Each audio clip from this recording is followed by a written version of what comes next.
Now, Abuja-based lawyer and activist Adeyanju is in the news again, and this time he's calling on opposition political parties in Nigeria to work together to unseat the governing All Progressives Congress, APC, in 2027. Now, Adeyanju welcomes the emergence of opposition coalition on the platform of several political parties, especially the ADP, but he, however, believes the only way to wrest power from President Bola Tinubu and his party, APC, is for all the opposition parties, ADC, PDP, and the Labour Party, among others, to work together and forge a common front and avoid splitting their votes in the 2027 presidential election. Now, he's been speaking on that and the chances of several presidential aspirants ahead of 2027 general elections and many more. Well, joining me now is lawyer and activist Adeyanju himself to actually speak more on this. So glad to have you. Now you've been offering free political consulting. Consultancy to, to many of these people, and many of your social media followers have been questioning your capacity to be able to actually, say this. I would say that I don't have that much capacity to offer this advice. But, I offered them in 2023. Yeah. And this advice was ignored, but you see, the outcome was not my president willing and gnashing of teeth. And especially the obedient, many of them are coming after you. Yes, indeed. I offered similar counsel to the build-up to the last election, and it was ignored, and I was mocked, and at the end of the day, I was vindicated. So I think this time around, though I may not be qualified politically to speak on this issue, I think they should listen to people like us more. Yeah, and you've been advising these politicians to actually put their house together, saying that, look, if things go the way they are, it looks like President Tinubu may just get re-elected, and then the second person... Sincerely... you just itemize all of them. I mean, let's hear all the people you itemize. Yeah, so sincerely, I see President Tinubu winning the next election. Many people may not want to agree with me, but I think the president is going to win. And the reason why I'm saying the president is going to win is that just look at how they intend to form the coalition. They intend to form the coalition by insisting that it's Obi or nothing, Atiku or nothing, Rotimi Amechi or nothing. Add your own candidate, to it. And this will lead to a President Bola Ahmed Tinubu presidency. It's almost so sure that that's the inevitable outcome. The irreducible minimum in a coalition, like we have seen how formidable the APC was in 2013 and 2014, when you saw how formidable what we currently have in Nigeria is we don't have an opposition. We know what an opposition looks like because we've seen one in 2013, 2014, when the APC, held sway as an opposition political party in the country. And when you talk about a coalition, basically what you are saying is that all pride must be on the table, must be put on the table. All ambitions must be put on the table. All egos of the political interest must be put on the table. And you now agree, via a consensus addendum that, we have put aside our differences. Whatever the outcome, we are willing to abide. We saw this happen in APC. Late President Muhammadu Buhari ran under the APC then. Kwankwaso ran. I think Kwankwaso came second. Yeah, he came second. Atiku ran. Atiku came third. Yeah. Rochas Okorochas. Many of them ran in that election. But at the end of the day, there was a consensus added them that whoever emerges will support the candidate. And so that is what a coalition looks like. Then once you begin to threaten people in a coalition, and you are calling it a coalition, and you begin to threaten people, and you begin to say, is it that it is this person or it's not this person, then the president has won. And that's why many of us believe that many of these people, maybe they've struck an alliance with the ruling party, and they already, by their conduct, because these things can be inferred politically. Even during the last election, there were some candidates that it was obvious that if you ran for this election, you are going to enable the APC to get in power. And we predicted it, and they still went ahead. So it's especially like Kwankwaso. Yes, it's looking more like it's looking more or less like this is a business. And you see, because many of these people, after election, they go to abroad. They buy new houses for their wives. Some buy houses for their girlfriends. Some expand their businesses. So politics is looking more or less like a lucrative business. All right, interesting perspective. But I don't think you've been listening to Rotimi Amechi of recent, because he's been preaching to Nigerians that there's hunger in the land. He himself is hungry. He's not hungry. And that if Nigerians are hungry enough the way he thinks things are, there's no how they are going to vote the APC in 2027. Even me, I cannot claim that I'm hungry. Talk more of Rotimi Amechi. He's not hungry. Oh, well, it depends on the kind of hunger we're talking about. No. He is definitely not hungry, please. Yes, you can say that Nigerians are hungry. However, what I always tell people is that while I concede to some of the things that the former governor and former minister is saying, however, these people are also partly the reasons people to blame for some of these predicaments that we've had. Because anyone that has been in leadership position, and that is why I've said openly before in the past that I can only support very few politicians in the country. People like Omoyele, Sowore, and others. Those are the kind of caliber of people. People say, because they're activists like you. No, not because of bias, okay. You know, but because of certain reasons, you know, while I would talk. But you see, additionally, it's important to say, you know, when you look at some of these people talking today, you discover that, yes, they were also part of the problem. You cannot be part of the problem and wanting to fix the problem. Because, for instance, if you were a governor of a state for 8 years, the people running, both Mr. Amechi himself and Peter Obi himself, they're governors for 8 years. What did you do? I'm not indicting any of them, but if your state is not a mini Dubai or a mini Los Angeles, you cannot be coming to now hold people who are now in power. Well, what if the people want you? I mean, we've seen a whole lot of Nigerians also saying that, look, Peter Obi just seems to fit the bill. The Southeast has not been given opportunities previously. This is the time for Nigeria to assuage for its sins against the Southeast and give a popular candidate like Obi the opportunity, and all of the Atiku should step aside. And Obi is from the South, so it will be a tango. I mean, two of them between President Tinubu and Obi. If Obi does get the ticket, for example, what are his chances against it? Well, unfortunately, this argument did not fly during the last election. What if it does fly this time around? It won't fly this time around. Let me give you my reason. Okay. Why I said I may not be very much qualified to speak on some of these issues. But no, I can tell you, Nigeria. Yeah, I can tell you that from my experience over the years with politics, I can tell that the argument will not fly. The reason why it will not fly is very simple. Number one,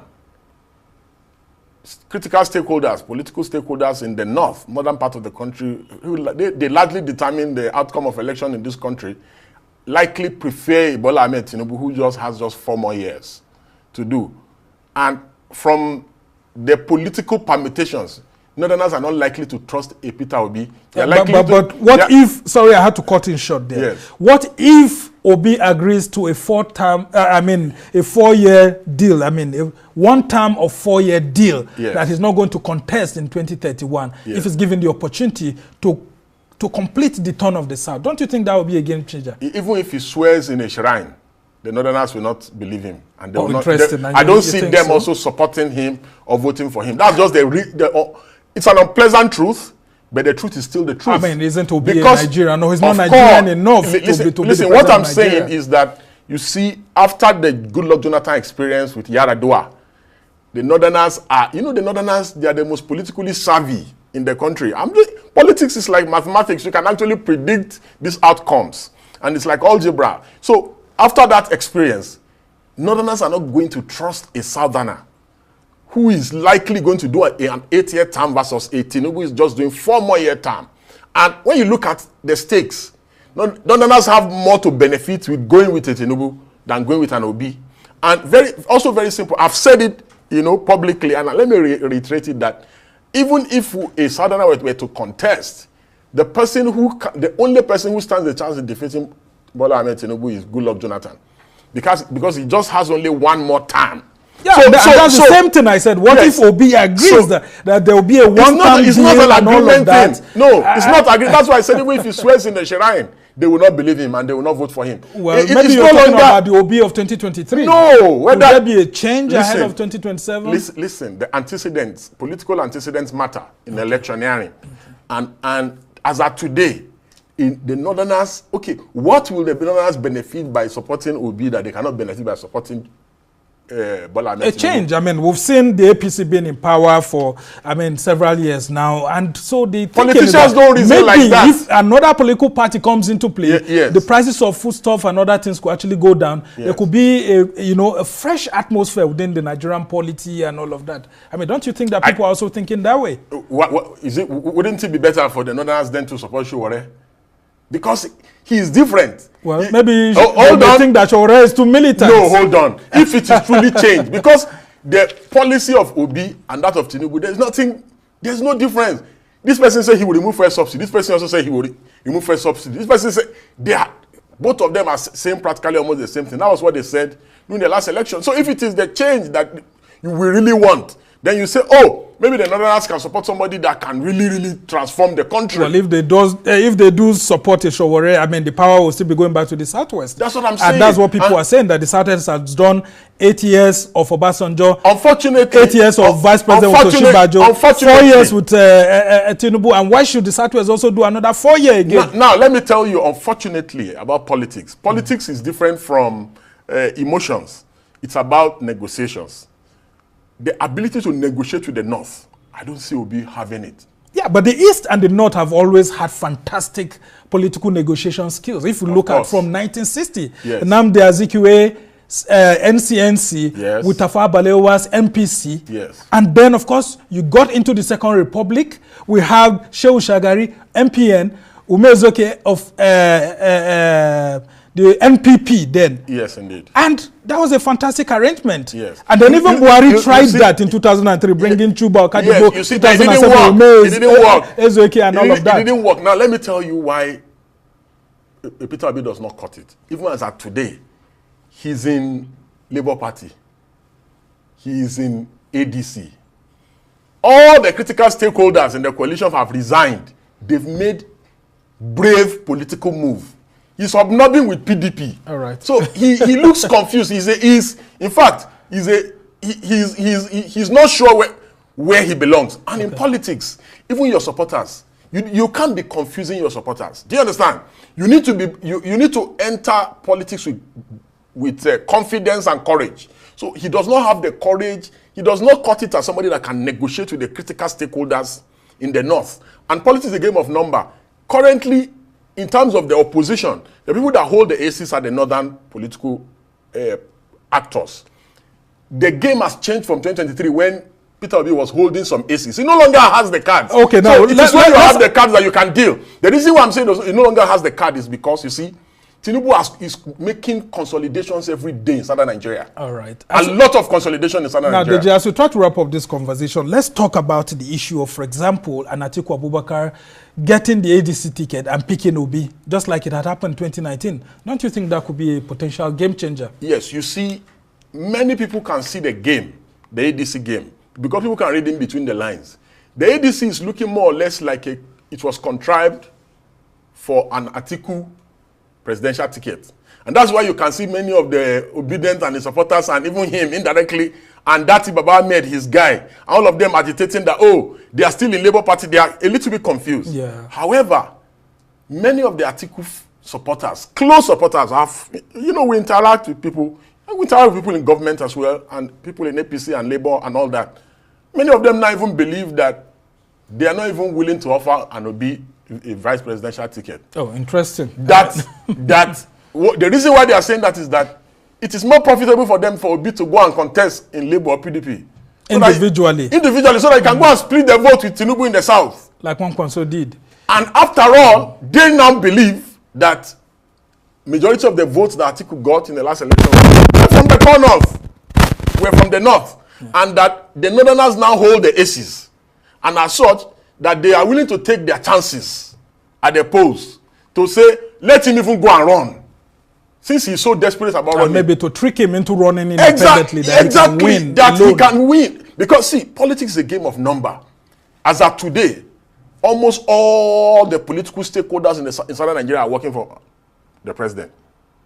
The president is going to have a better outing in southern Nigeria than he did in 2020. Anybody arguing this fact does not understand politics. All right. The president is going to do very well in the North Central.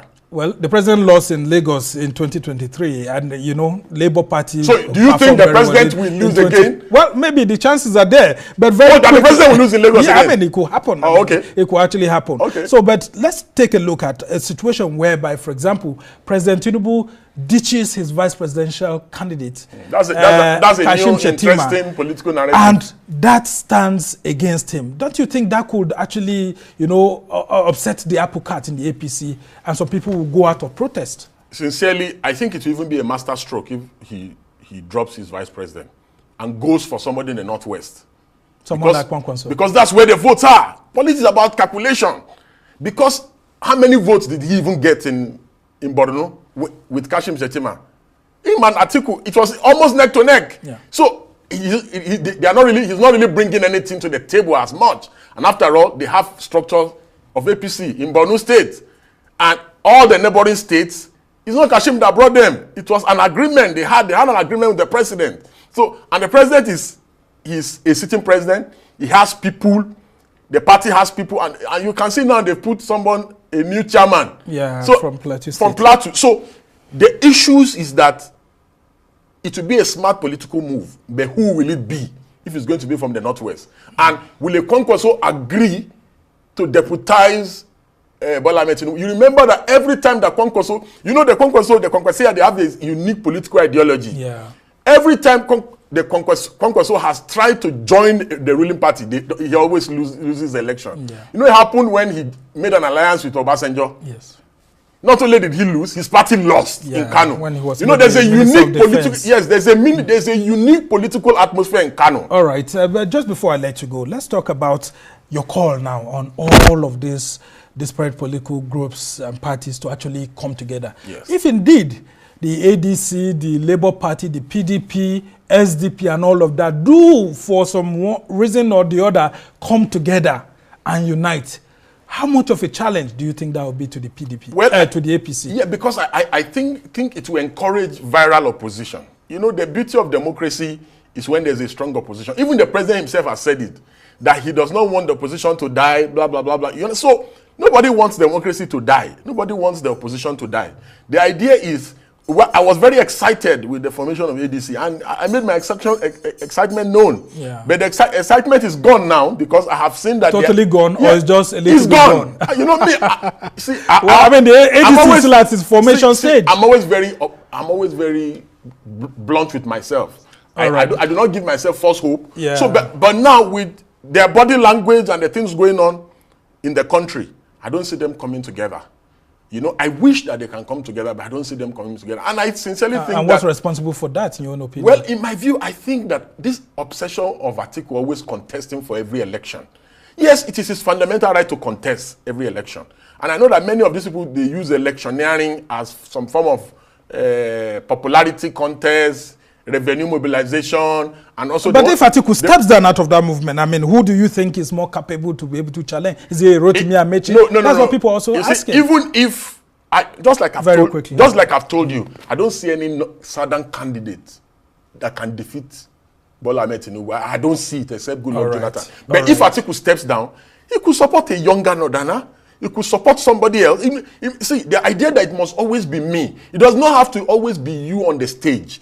You can be off the stage and support somebody to be standing on the stage. All right. We must thank you so much, Deji Adeyanju. Doing very well in the political field from your own analysis.